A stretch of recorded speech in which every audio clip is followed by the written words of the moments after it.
আসসালামু আলাইকুম। আলোচনা করছি স্পোকেন ইংলিশে ইয়েস নো কোশ্চেন্স তৈরি করা। কিভাবে আমরা হুম না এই প্রশ্ন উত্তর করতে পারি সেটি নিয়ে আজকের আলোচনা। তো ইতিপূর্বে আমরা আলোচনা করেছি ডাব্লিউএইচ কোশ্চেন্স, যে ডাব্লিউএইচ বিশিষ্ট ওয়ার্ড দ্বারা প্রশ্ন করে তার কাঙ্ক্ষিত উত্তর আমরা নিতে পারি, পেতে পারি, বলতে পারি। এ পর্বে আমরা উত্তর পাবো হ্যাঁ অথবা না। এই ধরনের প্রশ্নকে বলা হয় ইয়েস নো কোয়েশ্চেন, যেটি শুরু হয় ভার্ব দ্বারা, লিঙ্কিং ভার্ব হোক, অক্সিলারি ভার্ব হোক। ওকে, আলোচনায় আসছে। তো যদি আমরা এই প্রশ্ন বাক্যগুলো গঠন করি, এখানে দেখানো হয়েছে প্রেজেন্ট টেন্সের, যেমন আমি কি হই, তুমি কি হও, আপনি কি হন, সে কি হয়, তিনি কি হন, এরকম।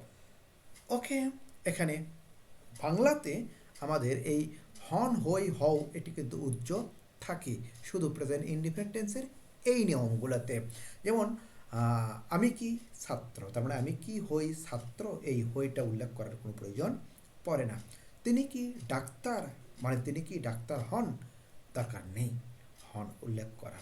ওকে, তো এখানে শুরুতে আমাদের আসবে হলো এম ইজ আর, অর্থাৎ এম হবে আয়ের সঙ্গে, আর ইজ হবে হি শি, সিঙ্গুলার কোনো noun, Kathy, Kona, the boy, the girl, Sejuti কিংবা ফারুক এই জাতীয় সিঙ্গল নেমের ক্ষেত্রে। ওকে, আর হবে উই, ইউ, দে কিংবা প্লুরাল কোনো নাউন, তা হতে পারে কোনো নামের সঙ্গে এস ইএস যোগ করে বা কোনোভাবে প্লুরাল করে, কিংবা একাধিক নামের সমষ্টিতে, যেমন ক্যাথি অ্যান্ড কনা। ওকে, এরপরে আমরা পেশা যেটা উল্লেখ করব সেটি অবশ্যই এম এবং ইজ দ্বারা যখন প্রশ্ন হবে, অর্থাৎ I, he, she, Cathy, Kona, the boy, the girl, সি, জ্যোতি কিংবা ফারুক, এগুলোর ক্ষেত্রে অবশ্যই এই পেশার নামের পূর্বে এ বা অ্যান উল্লেখ হবে, যেমন আর teacher, a student, a doctor, an engineer, a businessman, an architect, a farmer, a shopkeeper, a player, হতে পারে a cricketer, a footballer, et cetera et cetera. Okay, আর যদি এই আরের সঙ্গে যখন we, you, they, the boys, the girls এগুলো হবে, তখন আমাদের মনে রাখতে হবে ইউ যেহেতু একই সঙ্গে সিঙ্গুলারের ক্ষেত্রে ব্যবহৃত হয়, যেমন তুমি, তুই কিংবা আপনি, এটা যখন সিঙ্গুলার বোঝাবে তখন অবশ্যই ওখানে আর হবে, তবে এই পেশার ক্ষেত্রে এ অ্যানি প্রযোজ্য হবে, এটা মনে রাখবো, এ অ্যানি প্রযোজ্য হবে। আর যদি এটি প্লুরালের ক্ষেত্রে ব্যবহার করা হয়, অর্থাৎ তোমরা, আপনারা, তোরা, তো সেটি we, they, the boys, the girls, Kathy and কনা বা একাধিক নামের সমষ্টিতে একইভাবে ব্যবহার করতে হবে, অর্থাৎ ওই পেশাগুলোর পূর্বে আর এ বা অ্যান ব্যবহার করা যাবে না, সেগুলো প্লুরাল নাম্বার করতে হবে। যেমন এখানে যদি বলি যে আর ইউ আ ফার্মার, তার মানে একজনকে বোঝাচ্ছে, তুমি কি, আপনি কি, তুই কি কৃষক, এটা যদি নিজের কাউকে বলা হয় আপনি কি একজন কৃষক। আর এটি যদি অনেকগুলোকে বলা হয় আর ইউ ফার্মার্স, তখন হবে আপনারা কি কৃষক। যেমন আর দে প্লেয়ার্স, এখানে কিন্তু প্লুরাল, এখানে এ অ্যান ব্যবহার করা যাবে না, কারণ এগুলো প্লুরাল, শুধু ইউ এর ক্ষেত্রে উভয়ই হতে পারে। এটা কাদেরকে প্রশ্ন করা হলো, কাকে প্রশ্ন করা হলো, একজনকে না একাধিক জনকে, সেটির ওপর ভিত্তি করে আমাদের এই উত্তর মানে এই পেশাটা নির্বাচন করতে হবে। ওকে, যেমন আর উই স্টুডেন্টস, আর ইউ আর টিচার একজন, আর ইউ টিচার্স একাধিকজন, আর দে প্লেয়ার্স অনেকগুলো, এখানে সিঙ্গুলার হবে না, আর দ্য বয়েজ, আর দ্য বয়েজ স্টুডেন্টস অনেকগুলো, আর দ্য গার্লস স্টুডেন্টস অনেকগুলো, কিন্তু আর খ্যাতি অ্যান্ড কর্নার স্টুডেন্টস অনেকগুলো।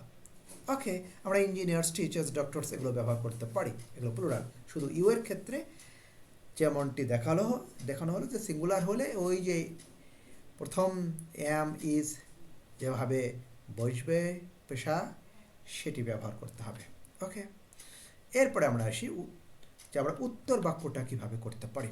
উত্তর যদি হ্যাঁ হয় তাহলে ইয়েস সাবজেক্ট ওই যে ভার্ব এম ইজ আর যেটি প্রযোজ্য তারপরে ওই পেশাটা উল্লেখ করতে পারি নাও পারি।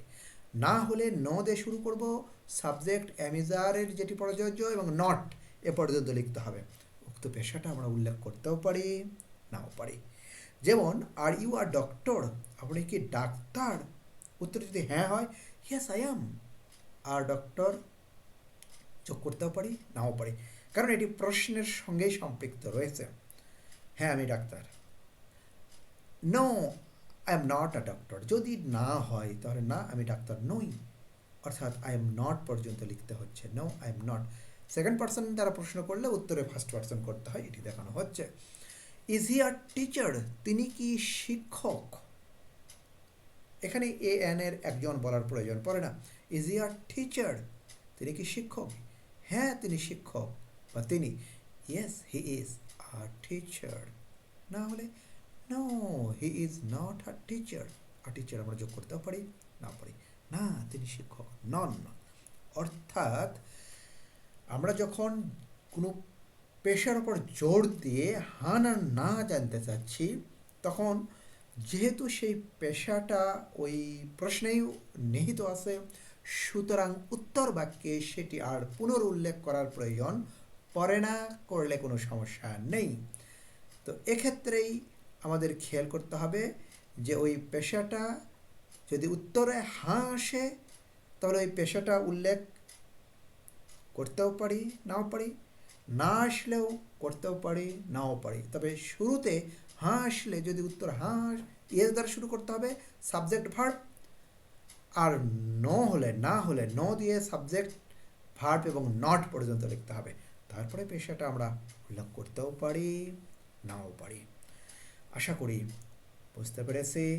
এবং এই ইয়েস নো কোশ্চেন্স করতে গেলে অবশ্যই এই বাক্যের ওপর স্ট্রেস দিতে হবে, জোর দিতে হবে, এবং ইন্টোনেশনের ব্যাপার, কোথাও উঁচুতে কণ্ঠ কখনো নিচুতে আনতে হয়।